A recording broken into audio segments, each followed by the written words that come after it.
नमस्कार दोस्तों, मेरा नाम है तरुण। आज हम बात करेंगे जो जम्मू कश्मीर में इलेक्शंस होने वाले हैं।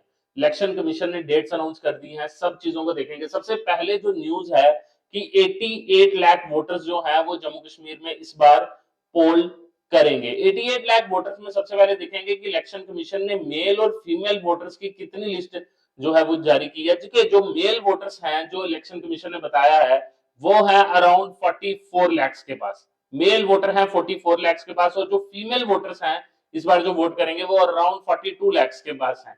मेल वोटर्स यहाँ पर ज्यादा है, जम्मू कश्मीर में 2 लाख का फर्क है, लेकिन फिर भी हम जेंडर इक्वालिटी में भी जो है अभी तक ठीक है। 18 प्लस में 44 लाख वोटर्स जो है वो मेल रहेंगे, फीमेल वोटर्स जो है वो अराउंड 42 लाख हैं। तो सबसे पहले तो ये हो गया कि जो मेल और फीमेल का रेशियो है वो चीज जो है इलेक्शन कमीशन ने क्लियर की है कि इस बार मेल और फीमेल जो है वो दोनों का बाल बाल जो बोलबाला है वो बराबर ही रहने वाला है। और तीसरी चीज जो दूसरी चीज है वो है 90 सीट्स पे ये इलेक्शन होंगे। 90 सीट्स में इलेक्शन, देखिए यहाँ पे सबसे पहले चीज आज जो समझने वाली है, ये जो 90 सीट्स है इसमें हमें सबसे पहले ये चीज समझनी है कि 90 सीट्स में जो है कश्मीर में कितनी सीट्स है। 90 सीट्स में कश्मीर में 47 सीट्स जो है इस बार कश्मीर में रहेंगी। ये डिलिमिटेशन के बाद का नंबर है। और 43 सीट्स जो है वो जम्मू डिवीजन में रहेंगी।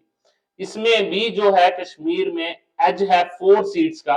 और यहां पर देखिए ये जो 90 सीट्स है ना, इसमें भी इस बार रिजर्व कैटेगरी जो है वो डाल दी गई है। इलेक्शन कमीशन ने रिजर्व कैटेगरी में जो सीट्स बताई हैं वो मैं आपको बता दूं कि देखिए अगर 90 सीट्स हैं, सबसे पहले तो आप ये ध्यान रखें कि इन 90 सीट्स में 74 सीट्स जो हैं वो जनरल कैटेगरी के लोगों को मिलेंगी। जनरल कैटेगरी के लोगों को 74 सीट्स मिलेंगी। 9 सीटें जो हैं वो मिलेंगी एसटी कैटेगरी के लोगों को, और जो 7 सीटें हैं वो जाएंगी एससी कैटेगरी को।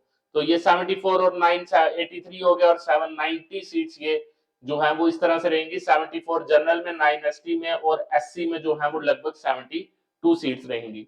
ये जो इलेक्शन कमीशन ने कहा है कि ये जो इलेक्शन रहेगा इसको 3 फेसेस में कंक्लूड किया जाएगा। ये सबसे इंपॉर्टेंट बात है। देखिए 3 फेज का मतलब यहाँ पर क्यों ये बार बार उठाई जा रही है कि 3 फेसों में होने वाला इलेक्शन। क्योंकि देखिए जो जे एंड के में इलेक्शन होते थे ना, वो मिलिटेंसी की वजह से 5 फेसों में होते हैं, कभी और बढ़ जाते हैं। तो ये मतलब 5 फेसों का मतलब है 1.5-2 महीने इलेक्शन चलते थे। तो ये अब इलेक्शन कमीशन ने कहा है कि हम शॉर्टेस्ट टाइम में जो है वो इलेक्शन करवाएंगे। 3 फेज में जो है हमने ये इलेक्शन करवाना, और इसमें इन्होंने डेट्स भी जो है वो बताई है कि हमने कौन कौन से फेज में जो है इलेक्शन करवाना है। सबसे पहले इन्होंने कहा है कि जो सितंबर 18 है, सितंबर 18 को इन्होंने फर्स्ट इलेक्शन जो फेज फर्स्ट होगा, फर्स्ट फेज में वो सितंबर 18 है। दूसरा फेज जो होगा वो सितंबर 25 में वोटिंग होगी, और जो तीसरा फेज होगा वो अक्टूबर 1। मतलब ये 3 फेसों में जो है इन 3 डेट्स को इलेक्शंस के जो है पोलिंग होगी। और अक्टूबर 4 को यहाँ पे रिजल्ट जो है, काउंटिंग जो है वो अनाउंस हो जाएगी, और रिजल्ट पता चल जाएगा कि जम्मू कश्मीर में कौन जो है वो बहुमत से सरकार बनाएगा या फिर क्या चीजें रहेंगी। सबसे पहले हम यहाँ पर अब ये समझते हैं कि ये कौन गवर्नमेंट कैसे बना सकता है, यहाँ के समीकरण को समझेंगे। आइए समझते हैं। यहां पर ये जो जम्मू डिवीजन का मैप है ये मैंने आपके सामने रखा है। सबसे पहले देखिए ये वाला क्षेत्र जो है ये है कठुआ। अब सबसे पहले कठुआ में देखें कितनी जो है वो कठुआ में सीट्स हैं। सबसे पहले तो हमें ये समझना पड़ेगा कि कठुआ में टोटल कितनी सीट्स हैं। यहां पर ये देखते हैं। देखिए कठुआ में सीट्स हैं 1 2 3 4 5 6। 6 सीटें जो हैं वो कठुआ में हैं। और आपको पता है कि कठुआ जो है, ये जो एरियाज है कठुआ, सांबा, उधमपुर, जम्मू, ये बीजेपी का गढ़ माना जाता है कि यहां पर तो भारतीय जनता पार्टी परफॉर्म करती ही करती है अच्छा। इसलिए देखिए कठुआ में भी कोई दोहराई नहीं है कि भारतीय जनता पार्टी, देखिए लोगों के खिलाफ, लोगों को गुस्सा है बीजेपी के खिलाफ, लेकिन ये जो पूरा एरिया है यहाँ पे बीजेपी के अलावा लोगों के पास ऑप्शन भी नहीं है अभी। इसलिए यहाँ पे भारतीय जनता पार्टी को एक बहुत बड़ी एज है। मैं आपको पहले ही बता दूं, डेली वेजर्स का मुद्दा, तमाम प्रोटेस्ट जो हैं वो हैं ही हैं, लेकिन फिर भी यहाँ पे मुझे लगता है भारतीय जनता पार्टी को बहुत एज रहेगी। ये 6 सीटें बहुत मैक्सिमम चांसेस हैं कि 6 में से 5 सीटें भी भारतीय जनता पार्टी के पास रहने ही रहने वाली है। उधमपुर, सांबा और जम्मू जो क्षेत्र है, देखिए उधमपुर की टोटल जो इस बार कॉन्स्टिट्यूंसी में सीटें हैं वो है 1 2 3 और 4। ये 4 सीटें जो हैं वो उधमपुर की हैं। उधमपुर में मैं बता दूं आपको, पैंथर पार्टी का भी जो है वो बहुत ज्यादा था यहाँ पर, लेकिन अब मनकोटिया जो है, मनकोटिया साहब वो भी भारतीय जनता पार्टी में आ गए हैं। इसलिए जो अब हर्षदेव सिंह है वहां पे अकेला पड़ गए और अब उनकी जो हमने पॉलिटिक्स देखी है वो वैसी रही भी नहीं है। इसलिए मनकोटिया साहब ने बहुत वोट बैंक जो है वो भारतीय जनता पार्टी की तरफ शिफ्ट जो है वो कर दिया है। उधमपुर में अगर कोई प्रॉब्लम आ सकती है भारतीय जनता पार्टी को तो वो है चौधरी लाल सिंह। चौधरी लाल सिंह यहाँ पर इलेक्शन जीत सकते हैं क्योंकि उनके चांसेस हैं यहाँ पर। और अगर हम देखें यहाँ पर 4 सीटें हैं तो 4 में से कम भारतीय जनता पार्टी यहाँ पे 3 सीटें तो आराम से जीतने ही वाली है, क्योंकि यहाँ पर कोई वैसा जो है कैंडिडेट है नहीं है। एक चौधरी चरण सिंह सॉरी चौधरी लाल सिंह जो है वो यहाँ पर एज ले सकते हैं, वो एक सीट जो है वो निकाल सकते हैं। लेकिन मुझे लगता है कि यहाँ पर भी 4 में से 3 सीटें जो हैं वो उधमपुर में भारतीय जनता पार्टी की झोली में रहेगी। सांबा में जो तीनों सीटें हैं यहाँ पे भी भारतीय जनता पार्टी अच्छा परफॉर्म कर सकती है। 2 सीट्स मेरे को यहाँ पे लगता है कि जो कंफर्म हो सकती हैं, क्योंकि भारतीय जनता पार्टी ये जो 3 क्षेत्र है ना यहाँ पर इनका बहुत स्ट्रॉन्ग बेस है। जम्मू जो हम है यहाँ पर आपको मैं जम्मू में चीजें बता दूं कि जम्मू में कितनी कॉन्स्टिट्यूंसी है। सबसे पहले 1 2 3 4 5 6 7 8 9 10 11 टोटल 11 कॉन्स्टिट्यूंसीज हैं जो हैं जम्मू में। अब यहां पर मैं आपको समझाता हूं। देखो ये जो आप एरिया देख रहे हो ना, ये वाला ये बिश्ना है, ये वाला एरिया बिश्ना है। और यहां पर जो आप ये वाला एरिया देख रहे हो ये है सुचेतगढ़। सुचेतगढ़ वाला एरिया है ये। यहां पर जो आप एरिया देख रहे हो ये है आरएसपुरा। और यहां पर मैं आपको बता दूं, देखिए सबसे पहले ये जो आप एरिया देख रहे हो ना ये वाला, ये पूरा एरिया ये है नगरोटा। नगरोटा की सीट मैं आपको बता दूं एनसी के जोली में थी, क्योंकि यहां पर देवेंद्र सिंह राणा जो थे वो एनसी में थे। अब देवेंद्र सिंह राणा जो है वो भारतीय जनता पार्टी में आ गए हैं और इसलिए ये सीट का भी अब कंफर्मेशन हो गया, हो ही जाना चाहिए कि ये भी भारतीय जनता पार्टी के पास ही आने वाली है। ये 81 वाली जो आप सीट देख रहे हो ये अखनूर की सीट है। ये सीट जो है ये अखनूर की, मेरे को लगता है यहाँ पे श्यामलाल शर्मा ही जीतेंगे, क्योंकि ये कैंडिडेट वहां पे श्यामलाल शर्मा को ही उतार सकते हैं। और ये छंब वाला एरिया है, अखनूर के पास का जो एरिया है, तो यहाँ पे जो 9 सीटें हैं यहाँ से मुझे लगता है कि भारतीय जनता पार्टी कम से कम 7-8 सीटें आराम से जीत जाएगी। एक सीट जो है वो मे भी रमन भल्ला यहाँ पर एज ले सकते हैं उस सीट में, लेकिन 7 से 8 सीटें मुझे लगता है यकीनन ये जो पूरा एरिया है यहाँ से भारतीय जनता पार्टी जो है बहुत अच्छा परफॉर्म कर सकती है। तो यहाँ पे अगर आप देखो 5 में से 2 5 2 7 7 और 3 10 10 और 8 18 सीटों का यहाँ पे जम्मू में भारतीय जनता पार्टी को एज रहने ही रहने वाला है, क्योंकि यहाँ पर बहुत अच्छा परफॉर्म कर सकती है। अगर लोगों का गुस्सा भी हुआ तो 18 में से 15 सीटें, लेकिन यहाँ पे बीजेपी जो है वो अच्छा परफॉर्म करेगी, इतना मुझे लगता है। अब मैं आपको बताता हूं हमारा जो सबसे इंपॉर्टेंट एरिया है रजौरी पुंछ। रजौरी पुंछ देखिए मैं आपको बताऊं ना, भारतीय जनता पार्टी को यह बात पता है अच्छे से कि जम्मू डिवीजन वाला जो एरिया है, जम्मू वाला जो आसपास का एरिया, वहां पे तो हम हैं ही हैं, लेकिन अब हम आस्ता आस्ता जो है रजौरी पुंछ के थ्रू कश्मीर के अंदर एंटर करेंगे। देखिए जो इन्होंने रजौरी पुंछ में स्टेप लिए हैं ना वो मैं आपको समझाता हूँ। देखिए भारतीय जनता पार्टी ने कैसे कोशिश की कि वो जो है वो रजौरी पुंछ के रास्ते से सीधे कश्मीर पहुंचे। देखिए इनकी जो यहाँ पर इन्होंने पॉलिटिक्स की ना, ये मतलब काफी सराहनीय है कि देखिए बहुत अच्छे मैं कहता हूँ कि ढंग से इन्होंने कश्मीर में घुसने की कोशिश की।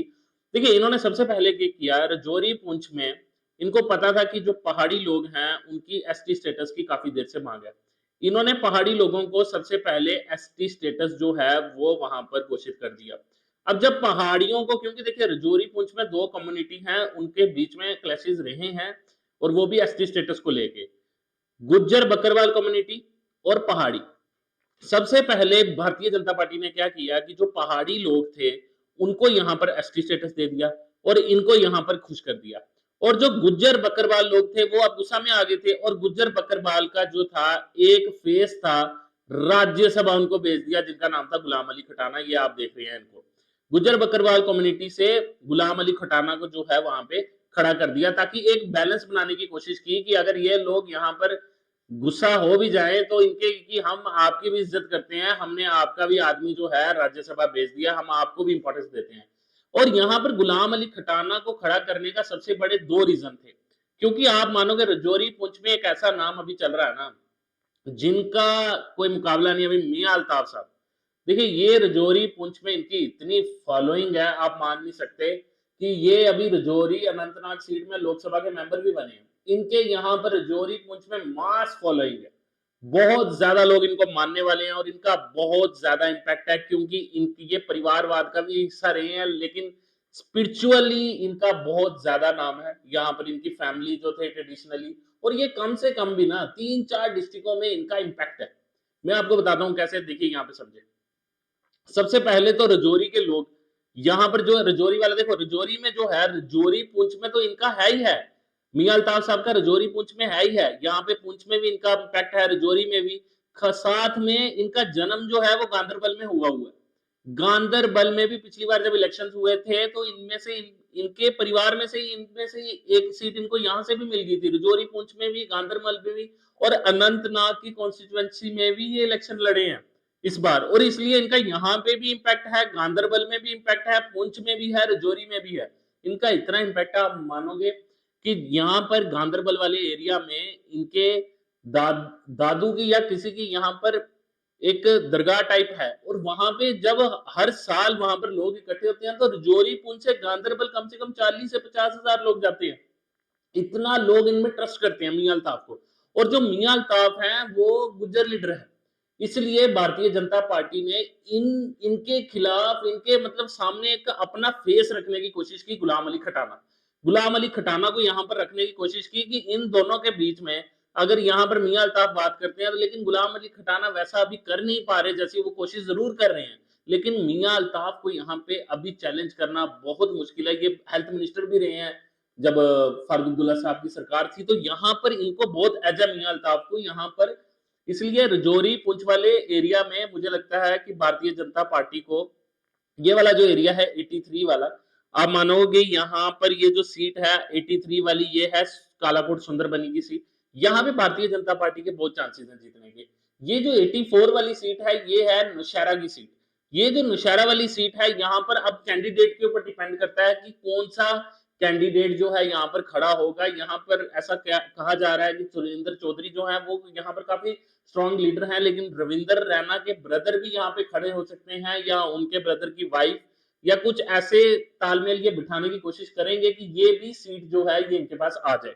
ये जो 85 वाली सीट है ये आप देखो, ये रजौरी की सीट है, ये जो 86 वाली सीट है ये बुद्धल की सीट है, और ये जो 87 वाली सीट है ये थन्ना मंडी की सीट है। यहाँ पे मियां अल्ताफ का बहुत ज्यादा बोलबाला है, इसलिए इन तीनों सीटों को जीतना भारतीय जनता पार्टी के लिए मुश्किल रहेगा। ये 2 सीट में भी मैं कहता हूँ कि रजौरी वाले एरिया में ये 5 सीटें हैं, इनमें से एक सीट का ही कंफर्मेशन हो सकता है भारतीय जनता पार्टी को कि यहाँ पर ये एक सीट जो है वो निकाल ले, या एक की 2 हो सकती हैं। बहुत मुश्किल है यहाँ पर सीट जीतना, क्या पता यहाँ पे भी 2 से 3 सीटें बन जाए, क्योंकि पहाड़ी लोगों को यहाँ पे एसटी स्टेटस मिला है। अगर मियां अल्ताफ साहब का यहाँ पर थोड़ा सा वैसी चीजें नहीं हो पाई तो यहाँ पर भारतीय जनता पार्टी को 2 से 3 सीटों का फायदा हो सकता है। तो यहाँ पर मैं इनको 2 सीटें ही दूंगा पुंछ वाले एरिया, रजौरी वाले एरिया में। और यहाँ पर मैंने अभी देखो यहाँ पे 18 सीटें मैंने इनको कही थी, 18, और यहाँ पर 18, आप 18-19 सीटें लगा लो, यहाँ पर 19 सीटें यहाँ लगा लो, 2 सीटें यहाँ, टोटल 21 सीटें हो गई यहाँ पे भारतीय जनता पार्टी की। जो पुंछ वाला एरिया है, अब यहाँ पर देखो, अब ये पुंछ वाला एरिया, इस पुंछ वाले एरिया में ये जो एरिया आप देख रहे हो ये सुरनकोट है यहाँ पर, और ये जो है पुंछ का पुंछ हवेली वाला एरिया है, और ये जो एरिया है ये है मेंढर।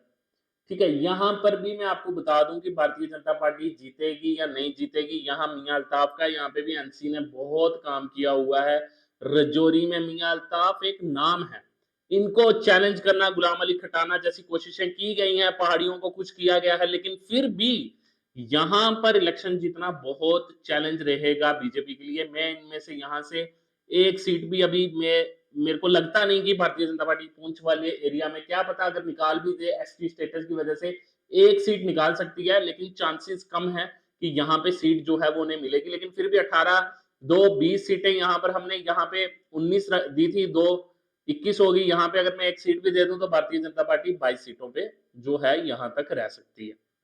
अब रही बात कश्मीर के एरिया की, अब हम कश्मीर को अगर समझते हैं तो मैं आपको बताऊं, देखिए ये जो नॉर्थ कश्मीर आप देख रहे हो ना, बारामूला और कुपवाड़ा, ये एक ऐसे आदमी का नाम, यहाँ पर आपने गनी लोन साहब का नाम सुना होगा, अब्दुल गनी लोन। इनकी 2002 में इनको मार दिया गया था। अब इनके लड़के हैं सजाद लोन, वो यहाँ पर इलेक्शन जो हैं वो जीतने हैं। देखिए कश्मीर में भारतीय जनता पार्टी के लिए जीतना एक चैलेंज है। मैं कहूंगा नहीं कि हारेंगे, क्योंकि लोगों की मेंटालिटी भी चेंज हो रही है, लोग डेमोक्रेसी में वहां पे सपोर्ट कर रहे हैं। सज्जाद अली लोन को जो है इनडायरेक्टली सपोर्ट है भारतीय जनता पार्टी का।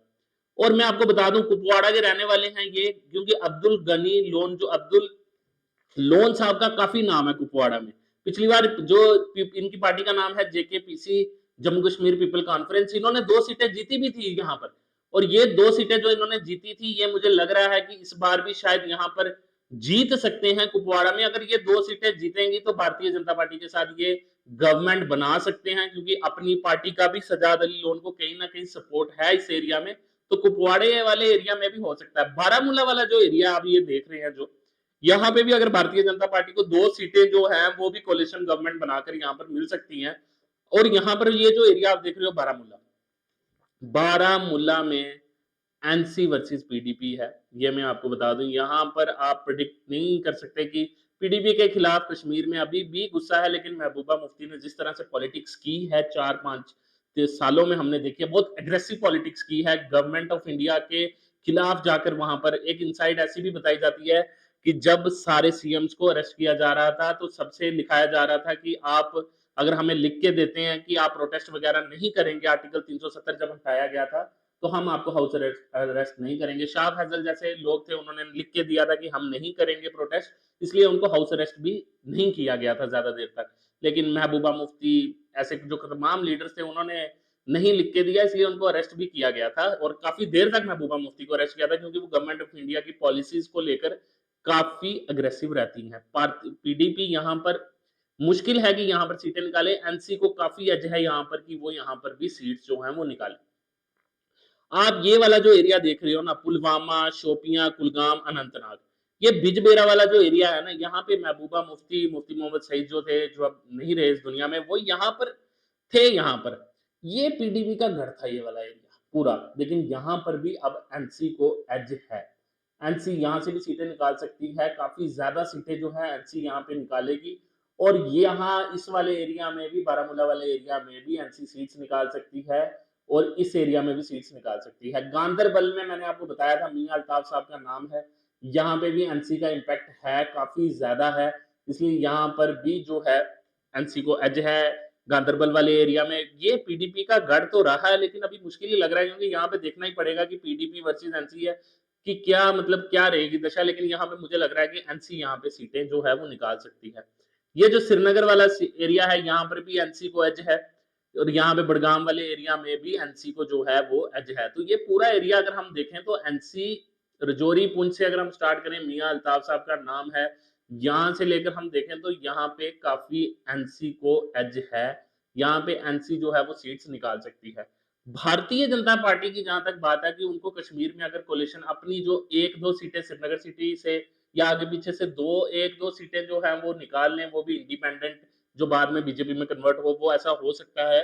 तो भारतीय जनता पार्टी को मुझे लगता है यहाँ पे फिर भी जो सीट्स आ सकती हैं 26 से 27 या 25 से 26, इतनी ही सीट्स जो हैं वो भारतीय जनता पार्टी शायद बना सकती है, या 25 से 30 का नंबर जो है इतना रह सकता है जम्मू कश्मीर में। देखिए कोई भी पार्टी जो है वो अपने दम पे मेजोरिटी पे सीट्स नहीं ले सकती, क्योंकि जम्मू कश्मीर की पॉलिटिक्स अनस्टेबल है। यहाँ पे हर चीज में अलग चीजें हैं। जम्मू की पॉलिटिक्स अलग है, रजौरी पुंछ में अलग है, और जब से डीलिमिटेशन हुई है तब से कुछ सीटों को रिजर्व कैटेगरी में डाल दिया। इसलिए बहुत मुश्किल है ये कहना कि मेजोरिटी में कोई सीटें जीतेगा। और एक जगह है जो रह गई है, वो मैं आपको बता दूं, ये वाला जो आप एरिया देख रहे हो ना, डोडा वाला, यहाँ पे ये डोडा रामबन ये वाला जो एरिया है, यहाँ पे एक शख्स है जो नए नए आए हैं, गुलाम नबी आजाद, अभी नए नए नहीं पुराने ही है, इन्होंने पार्टी नई नहीं बनाई है। तो मुझे लग रहा है कहीं ना कहीं ये भारतीय जनता पार्टी को यहाँ सपोर्ट करेंगे। देखिए ये इनकी सीट यहाँ पे निकल जाए, वो कह तो नहीं सकते, शायद निकाल भी सकते हैं, या अगर खुद लड़े या 1-2 अपने, लेकिन मुझे लगता है कहीं ना कहीं ये वोट कटिंग के लिए यहाँ पे काम करेंगे कि भारतीय जनता पार्टी को जो है यहाँ पे फायदा हो, और उनकी जो है 25 से 30 सीटें जो है वो बने। और मुझे लग रहा है ये NC plus Bharatiya Janata party की ही गवर्नमेंट जो है वो बन सकती है, और इसी में इलेक्शन तय होगा, इसमें कौन जीतेगा कौन नहीं। मुझे तो यही लग रहा है कि एनसी और बीजेपी ही यहाँ पे सरकार जो है वो बनाने की कोशिश करेंगे। लेकिन इस सरकार में इंस्टेबिलिटी रह सकती है, वापिस से ये गवर्नमेंट टूट जाए और गवर्नर रूल लग जाए। ये बहुत ज़्यादा चांसेस है जम्मू कश्मीर में, क्योंकि हमने देखा है सरकारों को टूटते। तो ये मेरा एक एनालिसिस था, मैंने आपको सारी चीज़ों का बताया कि मियां अल्ताफ साहब का क्या रोल है, यहाँ पे गुलाम अली खटाना को क्यों इन्होंने यहाँ पे खड़ा किया, सारी चीज़ों को मैंने कोशिश की आपको अच्छे से बताने के लिए। देखिए, पॉलिटिक्स जो है ना, ये एक एनालिसिस होता है। मैंने आपको जो भी चीज़ें बताई हैं, ये मेरे मैं प्रिडिक्शन नहीं कर सकता, लेकिन मेरी जितनी समझ है, मैं पिछले 5-6 साल से एनालिसिस कर रहा हूँ और मैंने यहाँ पर देखा है कि चीज़ों को समझा है। मेरा किसी भी पार्टी से कोई लेना-देना नहीं है। हम चीज़ों को ऑब्ज़र्व करते हैं, पैटर्न्स को समझते हैं और चीज़ें देखते हैं कि किस तरह से क्या पॉलिसीज़ गवर्नमेंट ऑफ इंडिया के द्वारा बनाई जा रही हैं, जम्मू कश्मीर में बनाई जा रही हैं। अभी जो एलजी ने काम किया, वो क्यों काम किया? एसटी स्टेटस कैसे मिला? क्या चीज़ें जो हैं, वो कराई जा रही थी। तो ये सारी चीज़ें मैंने आपको एक तरीके से बताई हैं। अब मैं आपको लास्ट में बता दूँ, हमारा एक इंस्टीट्यूट भी है केटीएस पाठशाला के नाम से। तो यहाँ पर हम जो है बच्चों को ट्यूशन्स पढ़ाते हैं अच्छे से। यहाँ पर जो भी चीज़ें हैं, बच्चों के अभी वीकली टेस्ट चल रहे हैं, बच्चों के एग्ज़ाम्स चल रहे हैं, तो आप भी यहाँ पर अपने बच्चों की अभी टेस्ट सीरीज़ लगवा सकते हैं। ट्यूशन्स के लिए आप कॉन्टैक्ट कर सकते हैं। हम नर्सरी टू 12th जो हैं, वो ट्यूशन्स पढ़ाते हैं। हमारा ट्यूशन का पैटर्न बिल्कुल अलग है। हम ट्यूशन के साथ-साथ बच्चों को कॉम्पिटिटिव एग्ज़ाम की भी तैयारी करवाते हैं। उनकी पब्लिक स्पीकिंग कैसे उनको करवाया जाए, नॉलेज बेस्ड लर्निंग कैसे हम चीज़ों को समझें, कल को जॉब भी नहीं लगे तो हम कैसे आगे बढ़े, सारी चीज़ों में काम किया जाता है। सिलेबस ओरिएंटेड भी चीज़ें रहती हैं, बिल्कुल एकेडमिक्स प्योरली। जो बच्चों के वीक सब्जेक्ट्स हैं, उनमें ज़्यादा ध्यान दिया जाता है। इसलिए हमारा जो है आपको वीकली रिपोर्ट जो है घर में मिल जाएगी कि बच्चा किस तरह से परफ़ॉर्म कर रहा है और आप कौन-सी चीज़ें उसकी जो है वो वीक जा रही हैं, जिस पे और ध्यान देने की ज़रूरत है। पेरेंट टीचर मीट में भी हम चीज़ों में फीडबैक कॉल करके हम बताते हैं कि कैसे हम और आगे बच्चों को लेके जा सकते हैं। अभी तक हमारे पास जो भी बच्चे आ रहे हैं, सबसे पहले एक पैटर्न होता है एडमिशन लेने का। मैं आपको क्लियर कर दूँ कि आपको सबसे पहले केटीएस के लिए एक टेस्ट देना पड़ता है। वो टेस्ट अगर आप क्वालीफाई करेंगे, तो ही आप एडमिशन ले पाते हैं, क्योंकि देखिए, हमारा बहुत ज़्यादा करिकुलम है। हम बच्चे को एकेडमिक्स के साथ और भी चीज़ें बहुत करवाते हैं। इसलिए हमारे और फंक्शंस भी होते हैं। उन चीज़ों में बच्चा हम बिज़ी रखते हैं, इसलिए ये यहाँ पे एडमिशन लेना में बहुत लोग मेरे से गुस्सा भी होते हैं कि सर आप वीक बच्चों को नहीं लेते। ये वीक बच्चों की बात नहीं है। जो बच्चा टेस्ट पास करेगा, वही बच्चा एडमिशन लेगा, क्योंकि ये हमारी एक हमारा करिकुलम ही ऐसा है। क्योंकि टेस्ट सीरीज़ जब बच्चा देगा, वहाँ पे बच्चे को प्रॉब्लम आएगी। कॉम्पिटिटिव की जब बच्चा तैयारी करेगा, वहाँ बच्चे को नहीं तो प्रॉब्लम आएगी। फिर हमें बहुत शुरू से बच्चे को करवाना पड़ता है सब कुछ, इसलिए आप हमें कॉन्टैक्ट कर सकते हैं। Thank you so much for watching this video. अगर आपको हमारी ये वीडियोज़ अच्छी लगती हैं, तो आप हमारे चैनल को सब्सक्राइब कर सकते हैं। Thank you so much and bye-bye.